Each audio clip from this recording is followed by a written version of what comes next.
ಕೇಂದ್ರ ಮಂತ್ರಿ ಹಾಗೂ ಶಾಸಕ ಬಸವನಗೌಡ ಪಾಟೀಲ್ ಯತ್ನಾಳ್ ಅವರ ಶಾಸಕ ಸ್ಥಾನದಿಂದ ವಜಾಗೊಳಿಸುವಂತೆ ಒತ್ತಾಯಿಸಿ ದಲಿತ ಹಿಂದುಳಿದ ಅಲ್ಪಸಂಖ್ಯಾತ ಯುವಕರ ಒಕ್ಕೂಟದಿಂದ ನಗರ ಪ್ರವಾಸಿ ಮಂದಿರದಿಂದ ನೂರಾರು ಸಂಖ್ಯೆಯಲ್ಲಿ ಯುವಕರು ತಹಸೀಲ್ದಾರ್ ಕಚೇರಿವರೆಗೆ ಬೃಹತ್ ಪ್ರತಿಭಟನೆ ನಡೆಸಿ ತಮ್ಮ ಆಕ್ರೋಶ ವ್ಯಕ್ತಪಡಿಸಿ ಮಹಾತ್ಮ ಗಾಂಧಿ ವೃತ್ತದಲ್ಲಿ ರಸ್ತೆ ತಡೆ ನಡೆಸಿದರು.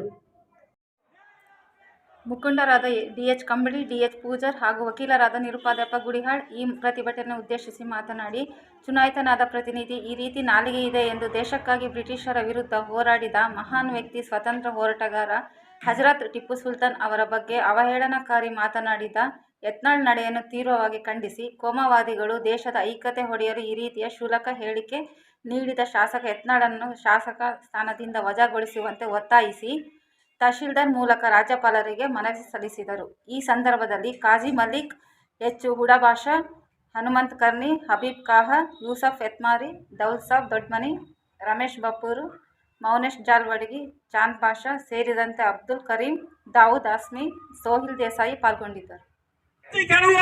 ಶಕ್ತಿಗಳನ್ನು, ಕೋಮುವಾದಿ ಶಕ್ತಿಗಳನ್ನು ಕುಟ್ಟಿಕರುವಣ ನಾವೆಲ್ಲರೂ ಒಂದಾಗಿ, ಆ ಕಾರಣಕ್ಕಾಗಿ ಬಂಧುಗಳೇ ನಾವೆಲ್ಲರೂ ಈ ದೇಶದ ಐಕ್ಯತೆ ಸಮಗ್ರತೆ ಕಾಪಾಡಬೇಕಾಗಿದೆ. ಬಸವನಗೌಡ ಪಾಟೀಲ್ ಯತ್ನಾಳ್ ಅವರು ಪ್ರಜೆಗಳಿಂದ ಆಯ್ಕೆ ಆಗಿರ್ತಕ್ಕಂಥ ಒಬ್ಬ ವ್ಯಕ್ತಿ ಮುಸಲ್ಮಾನರು ಮತ ಬೇಡಂತಾನ. ನಾಚಿಕೆ ಆಗಬೇಕು ಯತ್ನಾಳ್ ಅವರೇ. ಈ ಒಂದು